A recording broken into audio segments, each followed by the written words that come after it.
el término para el cual fueron electos esos funcionarios. El Consejo Nacional Electoral no ha dado explicación de por qué no se realizaron este año, sin embargo, convocó estas elecciones para finales del primer semestre del año que viene, es decir, para junio, julio del año 2017. ¿Por qué cree usted que pasó esto?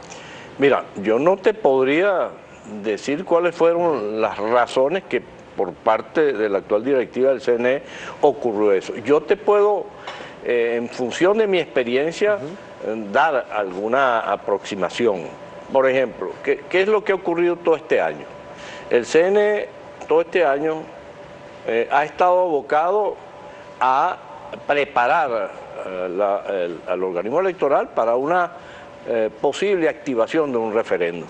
Eso implica toda una organización, todo un desarrollo, toda una preparación, y es muy difícil realizar simultáneamente dos elecciones de esa magnitud, complicadas por sí mismas, aun cuando un referéndum es relativamente sencillo, su organización, no así una elección de gobernadores, alcaldes y consejos legislativos. No, tiene una serie de complicaciones, implica No estaba en capacidad técnica el CNE de realizar en paralelo los dos procesos, es decir, una elección nacional con características circuitales, que son las elecciones a gobernadores, y a su vez un hipotético referéndum revocatorio presidencial que era de carácter de circunscripción nacional. ¿No podía el CNE técnicamente realizar?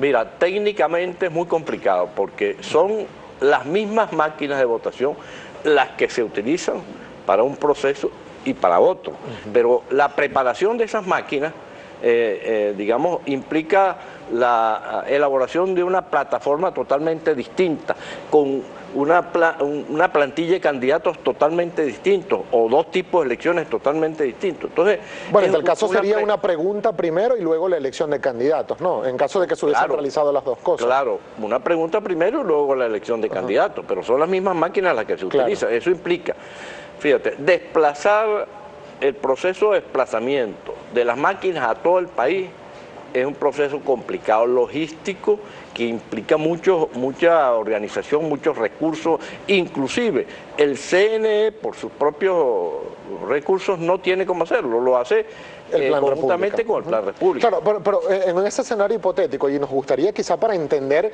qué pudo haber privado o no en esta decisión, ya analizándolo en frío, luego de los anuncios oficiales hechos por autoridades electorales, en varias oportunidades se han hecho, por ejemplo, en la última elección de la Asamblea Nacional, habían dos tarjetones, uno en el cual se elegía, por ejemplo, el Parlamento Latinoamericano, que era una circunscripción nacional, y luego las elecciones circuitales de cada diputado.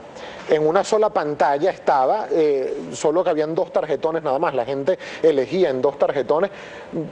¿Por qué no se pudo quizás intentar hacer lo mismo en un tarjetón, una pregunta del referéndum revocatorio, y en otra sencillamente la elección de los candidatos? Digo, la distribución de las máquinas iba a ser la misma para ambas elecciones. Lo que pasa es que son dos procesos distintos.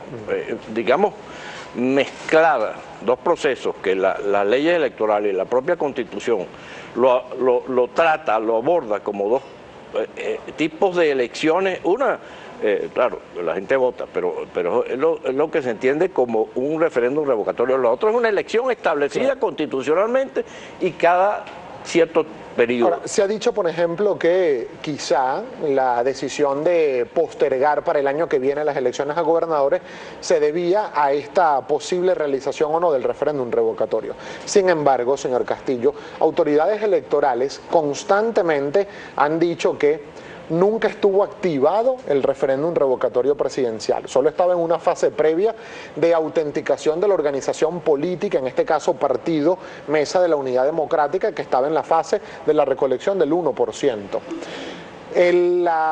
Los sectores de oposición no fue hasta los meses de abril que activaron de forma oficial las solicitudes para este referéndum revocatorio. ¿Por qué cree usted, sabiendo que no es en este momento autoridad electoral, por qué cree usted que entre los meses de enero y abril no se adelantó nada para la elección regional, siendo que, de acuerdo al texto constitucional, este año correspondía realizarse? Bueno, no te sé decir exactamente si no venía trabajando el CNE en función de una elección que está establecida en la Constitución para realizarse este año. De manera que el problema es que, como está, en mi opinión, pues como estaba pendiente la activación de ese referéndum, yo creo que al final cualquier intento o cualquier atisbo de organización en la dirección de las elecciones a gobernadores se paralizó, si se inició en algún momento. Pero fíjate, ¿cuál es la práctica habitual del CNE cuando en algún año determinado tiene una elección establecida constitucionalmente?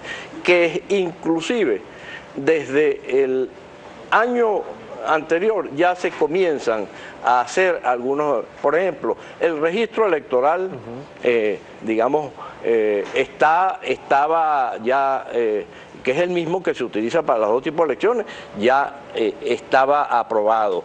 Pero solo se van haciendo cortes de acuerdo. Se van haciendo cortes de acuerdo al cronograma, pero yo no podría decir que no, en ningún momento estuvo la organización del CNE abocada a esas elecciones. Ahora fíjate, eso... Es decir, perdón, para entender, lo que usted nos estaría quizá intentando decir, señor Castillo, es que no estuvo realmente previsto en actividades del Consejo Nacional Electoral realizar elecciones a gobernadores este año 2016. No. Lo que yo estoy diciendo es que no tengo la certeza que a inicios del año el CNE no hubiese comenzado a dar los primeros pasos para una eventual elección que debía realizarse. Nosotros tenemos que hacer una breve pausa, señor Castillo, pero para el regreso, además de participar, de recibir la